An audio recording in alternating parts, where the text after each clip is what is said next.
اور مولانا نبی الحق صاحب جو ان کے بھائی محترم تھے، لوگوں نے سمجھا کہ یہ جو علمی اور روحانی سلسلہ ہے یہ یہاں آ کر ختم ہو جائے گا، لیکن نہیں، اس طرح نہیں۔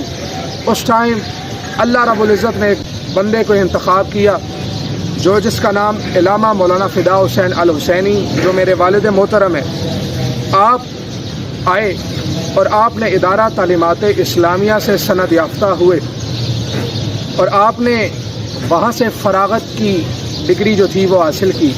اس کے بعد آپ دینی علومات کے لیے عراق چلے گئے۔ عراق آپ نے 2 یونیورسٹیوں سے ڈگری حاصل کی۔